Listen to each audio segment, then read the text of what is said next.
an illustrated collection of fairy tales for brave children.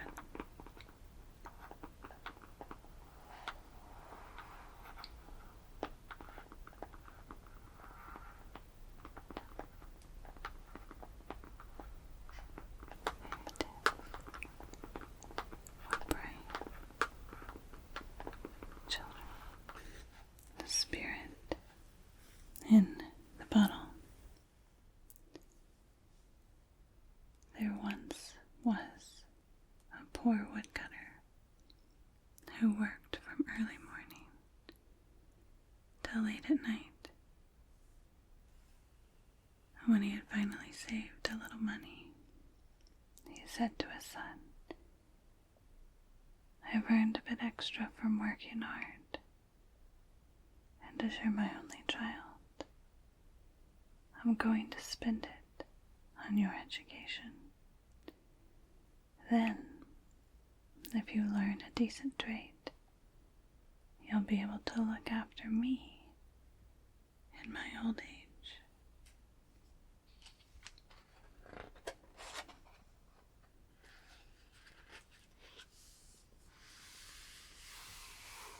The boy went away to school and studied hard. But before he had completed his learning, his father's savings ran out, and he had to return home. And one morning, as his father was preparing to go to work, the boy said, "Why don't I come along and help you?" The woodcutter was unsure. "You're not used to heavy work, and anyway, I only have one axe."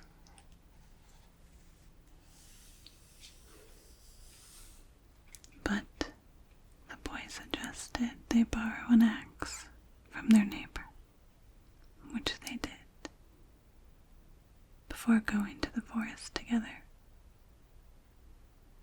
The boy chopped wood happily until the sun was high in the sky, and his father said, "Let's rest and have something to eat." "You rest, father," said the boy. "I'm going to look for birds' nests." He walked deep into the forest until he came to a huge old oak tree. A tree this size must be full of nests, he thought. And suddenly he heard a muffled cry, "Let me out! Let me out!" "Who is there?" he asked. "Look among the tree roots," called the voice. The boy searched and found a glass bottle. He held it up to the light and saw something moving inside. "Let me out, let me out," it wailed.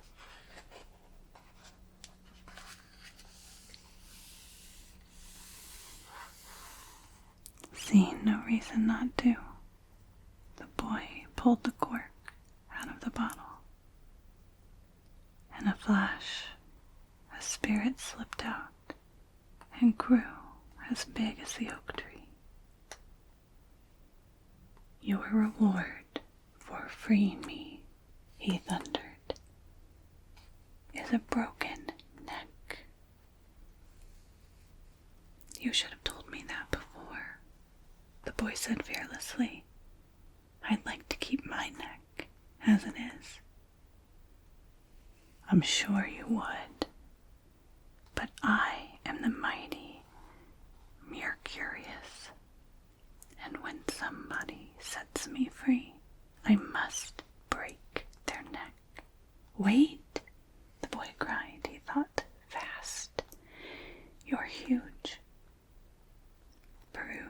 you really were in the bottle, then you can give me my reward."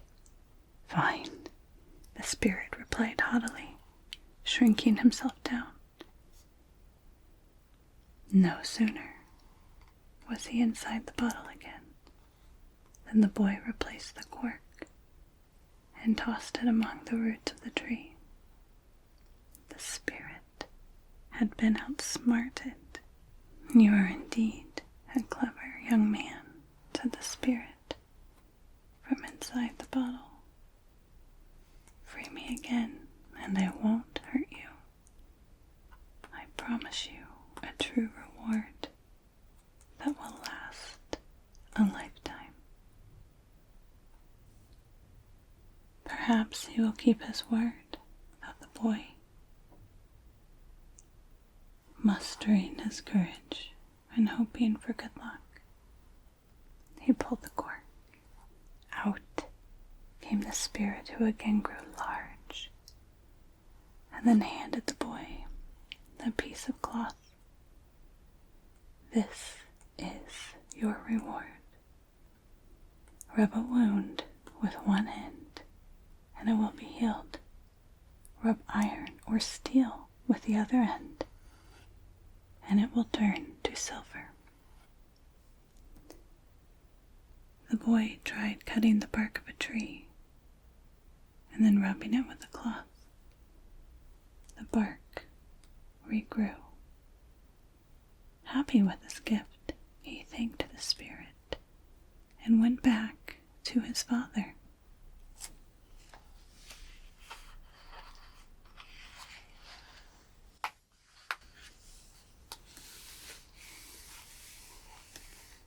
"Where have you been all this time?" asked the woodcutter angrily when the boy returned. "What about your work?" "Don't worry, father, just watch. I'll fell this tree in no time," said the boy, lifting the axe and striking a powerful blow. But the hard iron blade had rubbed against his magic cloth and turned to soft silver, so the axe bent. The boy was shocked, and his father was horrified.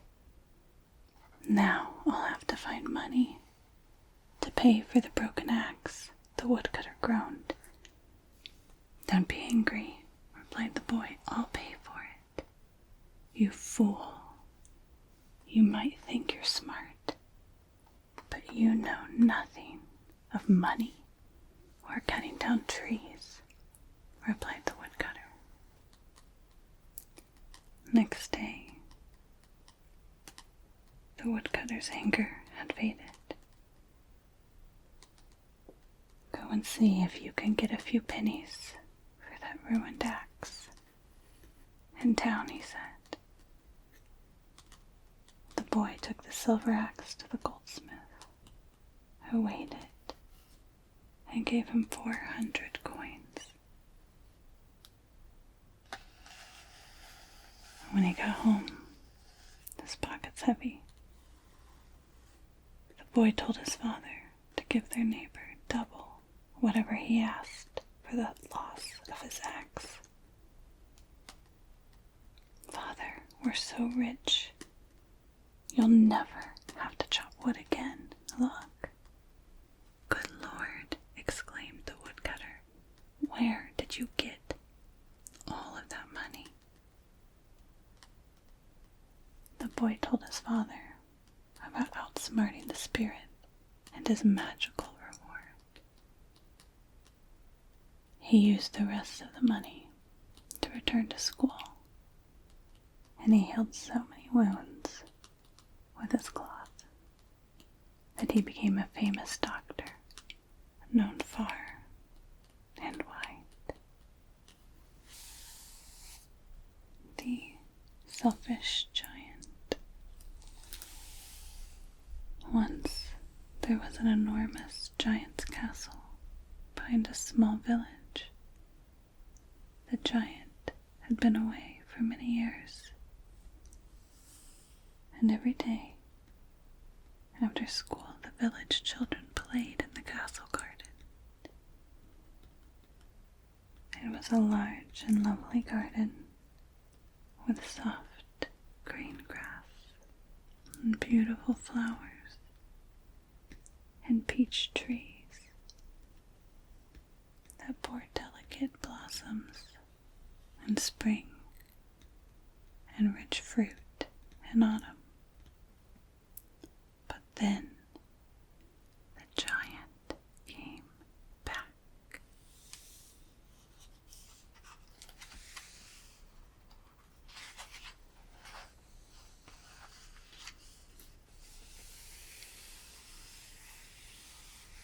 He had been to visit his friend, the Cornish ogre. Striding up to his castle,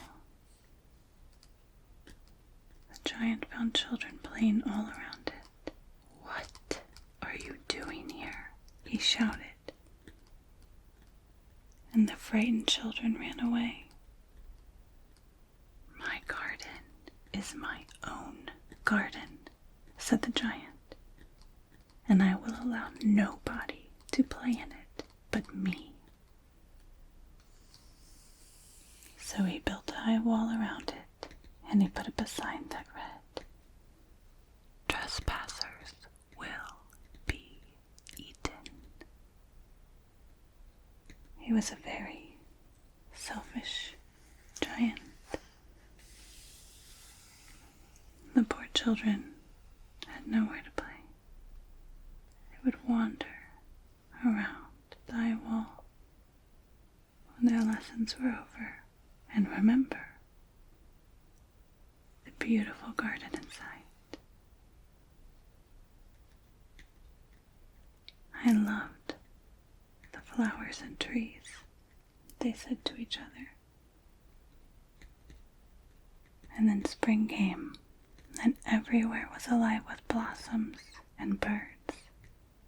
Yet, in the garden of the selfish giant, it was still winter, because there were no children. The birds did not sing, and the trees did not blossom.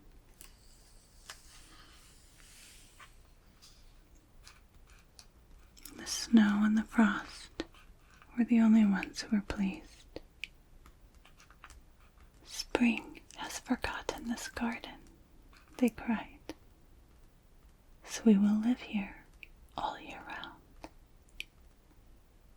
The snow covered the grass with her great white cloak, and the frost painted all the trees silver.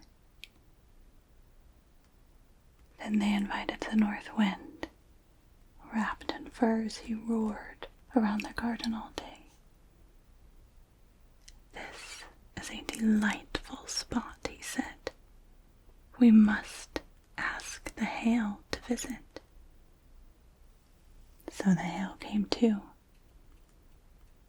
Dressed in gray, her breath was like ice. She rattled on the roof of the castle until she broke most of the slates, and then stormed about the garden in a flurry. "I cannot understand why spring is so late in coming," said the selfish giant, as he looked out at his cold white garden. "I hope there will be change in the weather." But spring never came, nor summer. The autumn gave fruit to every orchard, but to the giant's garden she gave none. "He is too selfish," she said. So it was always winter there, and the north wind and the hail and the frost and the snow danced through the bare trees. One morning, the giant woke to the sound of a bird singing outside his window. Surprised, he peered out and saw that the hail had stopped dancing, and the north wind had ceased roaring. "Spring has come at last," he cried.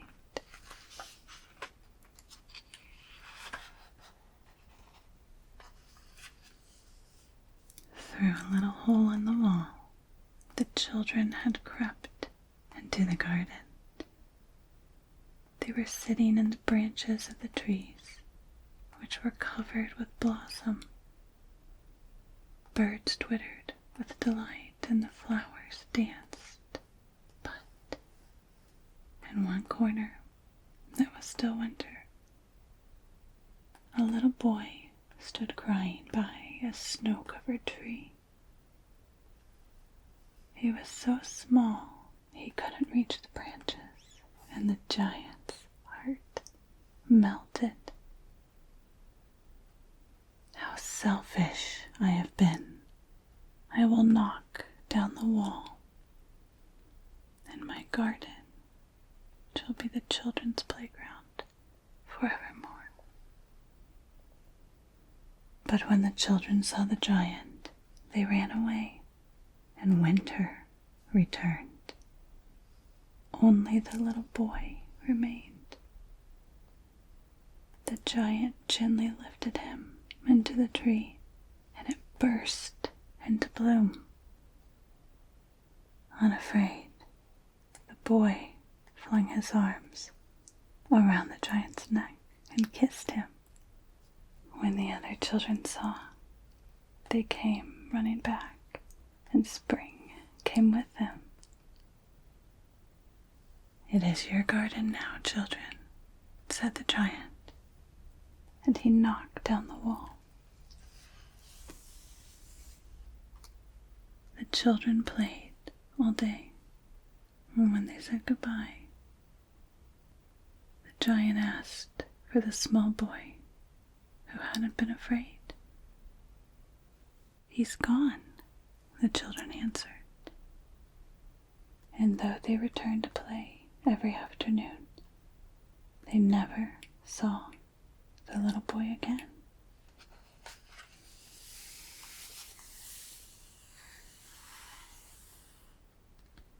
Years later, when the giant had grown very old, he looked out one winter morning at a wondrous sight.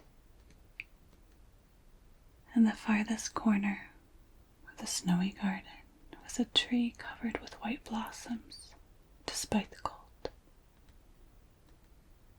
Underneath stood the little boy from long ago.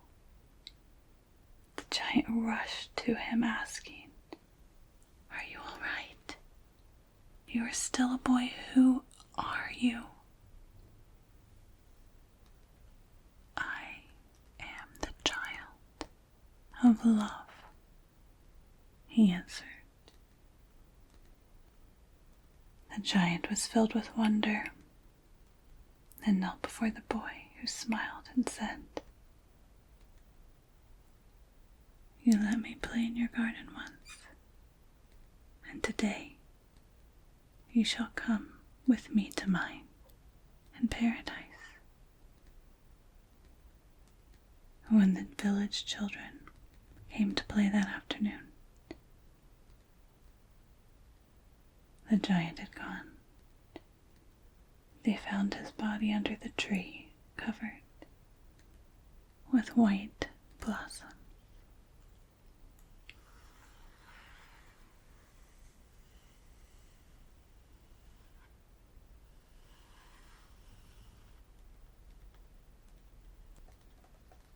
The Wild Swans. There once was a king who had 11 sons and 1 daughter, Alyssa. Their mother had died when they were very young, yet they grew up happy because they had each other. But then the king married a wicked queen who who hated the children and plotted to be rid of them. She sent Alyssa away to the country to live with farmers until she grew up, then put a terrible curse on the princes. You shall become great voiceless birds and fly away into the world. And so the 11 princes were transformed into 11 wild swans.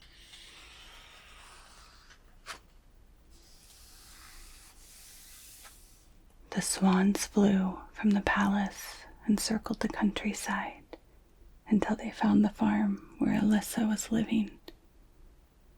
They hovered over the roof, beating their wings, but by the time their sister came outside, they had gone. Alyssa stood alone, playing with a leaf. Holding it up, she thought she could see her brother's bright eyes. A few years later, Alyssa turned 15, and she returned home. When the wicked queen saw how lovely her stepdaughter had become, she was determined to have her banished forever. Early one morning, the queen snuck into Alyssa's bathroom. She took 3 toads, and she kissed each one, weaving a dark spell. Sit upon Alyssa and make her so changed that her father will not know her. When Alyssa went for her bath, the first toad climbed onto her hair, the second one onto her forehead, and the third her shoulder. But because Alyssa was so good, the queen's witchcraft had no power, and the toads turned into beautiful red poppies.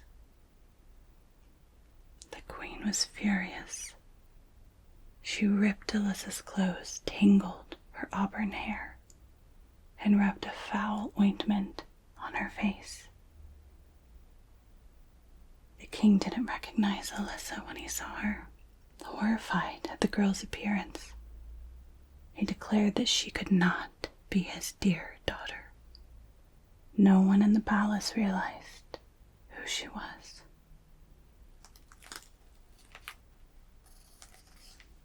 With sadness in her heart, Alyssa slipped away from the castle. She wandered over the fields and the hills, weeping at the thought of her 11 brothers with whom she had always felt at home. She vowed to find them however long it might take. At nightfall, she came to a great forest. She lay down on a bed of moss, with glowworms twinkling around her like stars. And all night long, Alyssa dreamed of her brothers and their happy, carefree childhood together. The sun was already high when she woke, so she washed in a woodland pool and set out again, without knowing where she should go. She had walked only a few steps when an old woman appeared, carrying a basket of berries. "Good morning. Have you seen 11 princes riding through the forest?" asked Alyssa. "No," replied the woman. "But earlier I saw 11 swans with golden crowns swimming down a stream close by." Alyssa wondered about the swans and thought she would follow the stream, and eventually she came out upon an open shore. With the unending sea stretching before her, she could go no further. Weary, she began to weep Then through her tears she saw 11 swan's feathers lying on the sand. She gathered them together and decided to sit and wait until the swans returned. Perhaps she could ask them about her brothers. And as the sun dipped low, 11 swans with golden crowns flew towards the shore. Alyssa climbed up a nearby dune and hid while they landed, flapping their great wings. Then, when the sun set, the swan's feathery wings transformed, and there stood her 11 brothers. She ran into their arms, calling each by name. The princes were overjoyed to see their little sister, who had become so tall and lovely. They laughed and cried and held each other tight. The eldest brother told Alyssa of their curse. While the sun is in the sky, we must live as wild swans. But at night we return to our human form. We must always find somewhere to rest at sunset, for as men we would fall from the clouds. Tomorrow we fly to a new home across the sea. Do you have the courage to come with us, sister? Oh, yes, Alyssa cried. And so all night they worked to make a basket from willow twigs and rushes to carry Alyssa. And when they finished, she lay down upon it and fell sound asleep. At sunrise, the princes turned back into swans. They gripped the basket in their beaks and carried their sleeping sister over the sea. When Alyssa woke, they were far from land. She thought she was dreaming, for they soared so high that the ships below looked as small as seagulls.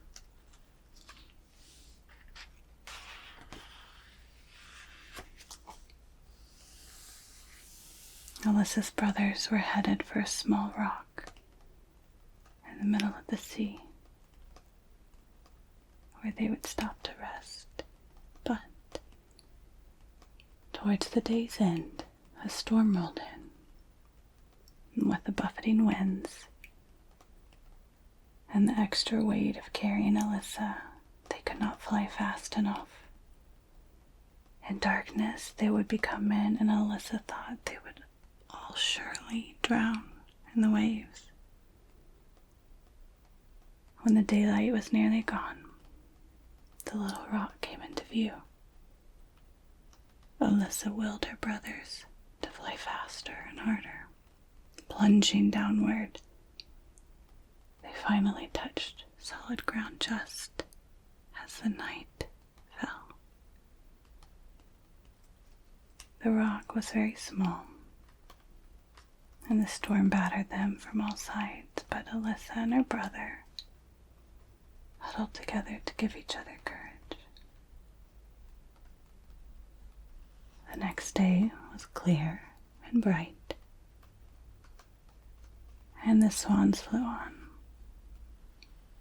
carrying Alyssa in her basket. And just before evening, she looked down and she saw land. Far below there were towns and castles, and beautiful blue mountains with forests of cedar. The swans landed in a wood at sunset and set Alyssa down by a cave. hung with delicate green plants, where they could all sleep. "I wonder what you'll dream of tonight, sister," said the youngest prince. "If only I could dream of how to free you," Alyssa replied.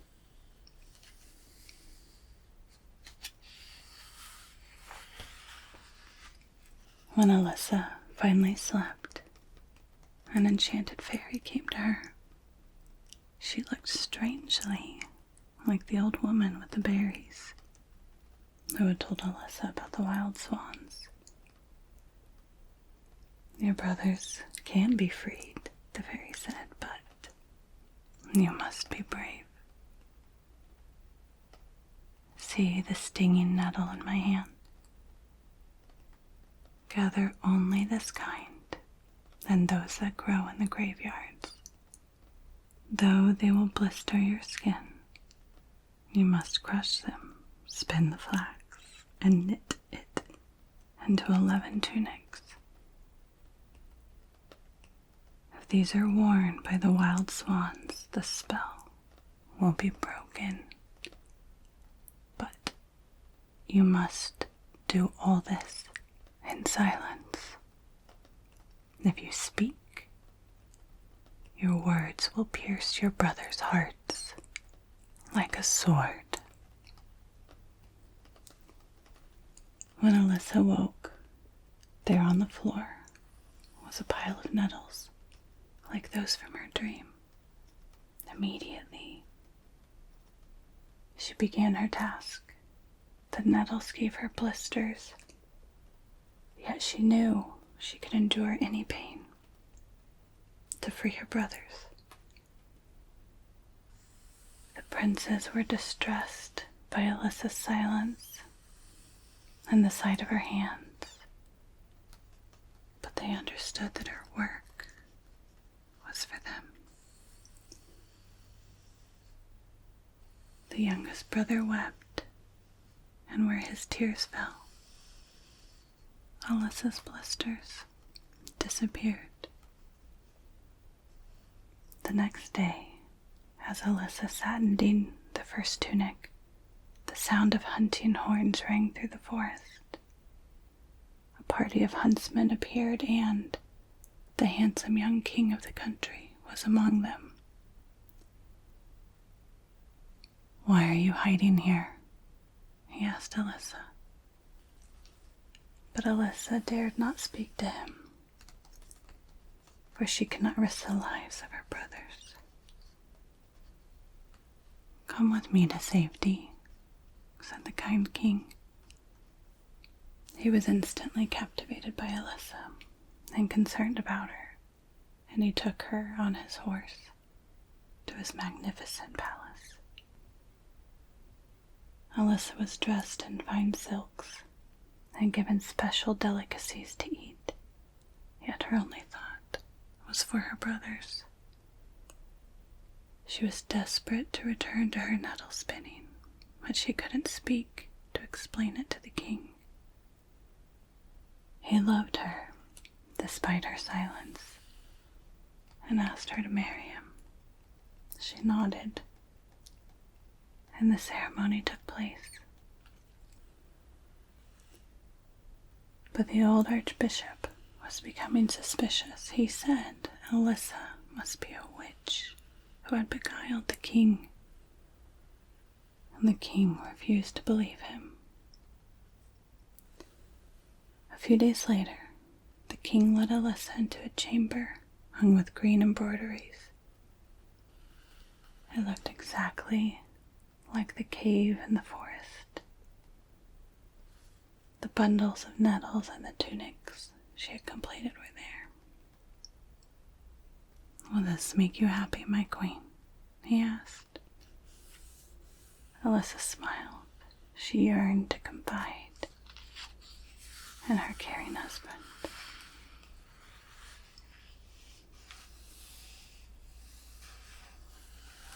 Each night, Alyssa stole away to work in her chamber.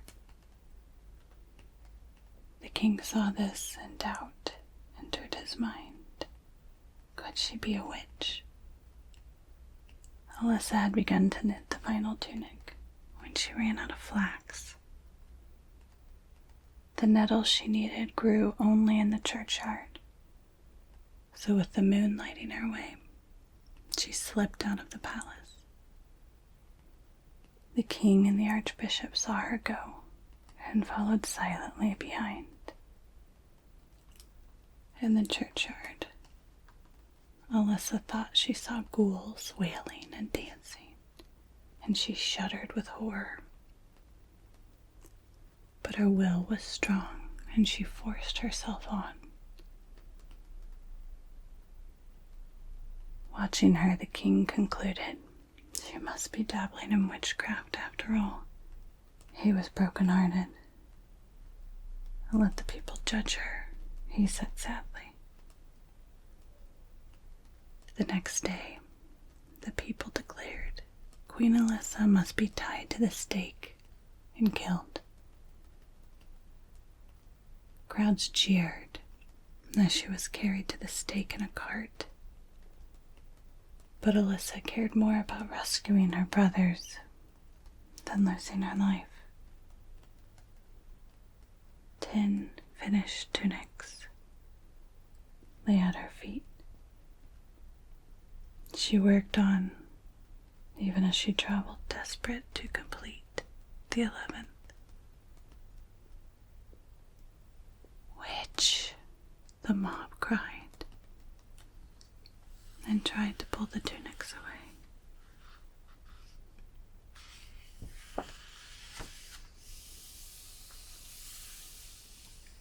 Suddenly, 11 swans descended, beating their wings to force the crowd back. Alyssa's brothers had found her,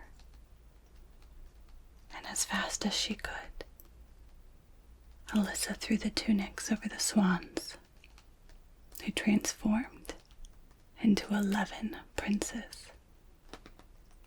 The spell had been broken, though the youngest brother still had a wing in place of an arm, as Alyssa had not finished the sleeve of his tunic.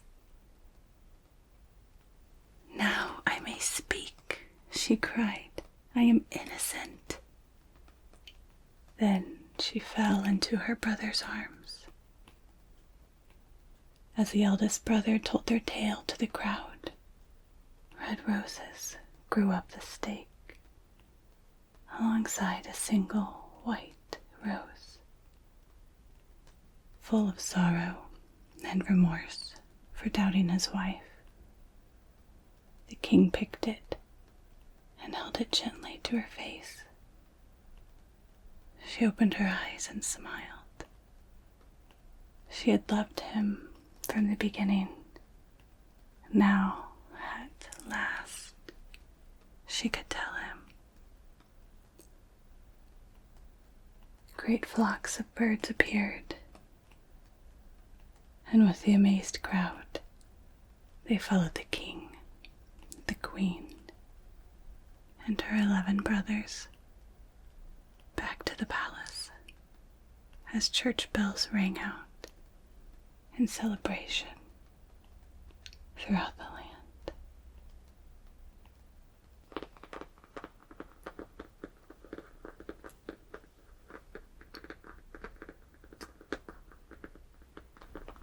Thumbelina. Once there was a woman who wanted a child. She wanted one more than anything else in the world. And at last, she went to a fairy for help. "Here is a magic seed," said the fairy.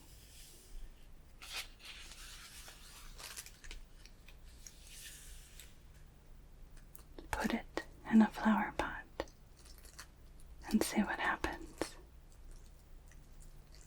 The seed grew into a beautiful red gold flower, and the woman bent and kissed it and the petals of the flower. began to open. Inside was a tiny girl, no bigger than a thumb. I'll call you Thumbelina. The woman made her a bed out of a walnut shell, and it had rose petals for sheets. Each day, Thumbelina floated on a tulip leaf in a saucer of water, and when she felt lonely, she sang to herself. One night, a large lumpy toad crept through the open window. She snatched Thumbelina as she slept.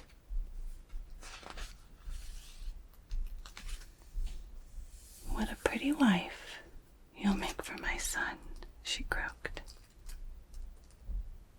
"Look what I've got for you." Her son grinned and gazed at Thumbelina happily. "We'll keep her on a water lily in the middle of the stream," said Mother Toad. "She'll never escape." Thumbelina woke to see 4 large eyes blinking at her. Then a large webbed hand reached for her. "No," cried Thumbelina, trying to get away. "Meet your future husband," said Mother Toad. "But I don't want to marry a toad," Thumbelina sobbed. The fishes in the stream heard her cries. The toads left for food, and the fish swam closer. They nibbled and nibbled at the water lily, and it was swished away by the stream. "I'm free." Thumbelina floated for days past villages and wide green fields. Butterflies fluttered around her, birds twittered and sang to her. The sun shone on the water so that it glittered like gold. But all the time, a big brown beetle was watching her. "There's a pretty thing." He swooped down and grabbed her in her claws. "Look what I found." "Yuck," said the lady beetle. "She's ugly. Take her away." So the beetle dropped her in a field. "I don't want you if you're ugly." For tiny Thumbelina, the field was like a forest. There she lived all summer. She wove herself a bed with blades of grass and hung up a leaf to stop the rain. She sucked honey from flowers and drank the dew from their leaves. Swallows swooped around and dived around her so she never felt alone. Then winter came, and the swallows left. Thumbelina shivered with cold. "What are you doing out here?" asked a field mouse. She took Thumbelina back to her snug little home. "We'll have a visitor soon," said the field mouse. "He's a rich and clever mole." When the mole came, he talked about his life underground. "I never go outside," he said. "Come and see my splendid house." Thumbelina went with him down a dark tunnel. In the middle of the tunnel lay a bird. He had fallen through a hole in the roof. "Oh, is he dead?" said Thumbelina. "Yes," replied the mole. "If swallows don't fly away for winter, they die of cold." That night, Thumbelina crept back to the swallow.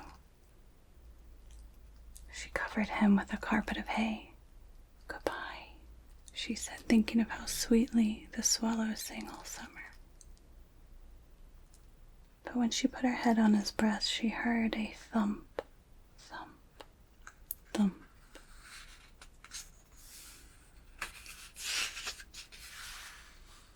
He's not dead. He's frozen, she realized. And the next night, Thumbelina crept back to see the bird again. His eyes were open, but he was very weak. "I'll keep you warm and take care of you," said Thumbelina. "Thank you," whispered the swallow. And each night, Thumbelina brought him water and seeds from the field mouse's store. By springtime, when the sun warmed the earth, the swallow was well again. "Come with me," he said. "We can fly away to the green woods." "I can't," said Thumbelina. "I think the field mouse would be sad if I left." So the swallow flew up out of the tunnel and soared into the sky, alone. Thumbelina missed the swallow. She longed to go outside again. "Cheer up," said the field mouse. "I have exciting news for you. Mole wants to marry you." "But I don't want to marry Mole," gasped Thumbelina. "Nonsense," snapped the field mouse. "Don't be difficult." The wedding day was fixed. Thumbelina was to live deep under the earth. She went to say goodbye to the sky one last time. "Tweet, tweet," she heard. She looked up when she saw the swallow. "Cold winter is coming again. Come with me to warmer countries." "Oh, I'll come," cried Thumbelina. She climbed on his back, and they flew high over forests and seas and snow-covered mountains. And at last they came to a blue lake. The dazzling white palace stood on its sunny shore. "This is my home." The swallow set Thumbelina down in a large white flower. A tiny man stood in the flower. He had a gold crown and pale butterfly wings. "I am king of the flowers." He took off his crown and he gave it to Thumbelina. "Will you stay with me and be queen of the flowers?" he asked. "Yes," said Thumbelina, happily at last. Then all the other flowers opened, and tiny men and women appeared. They each gave Thumbelina a gift.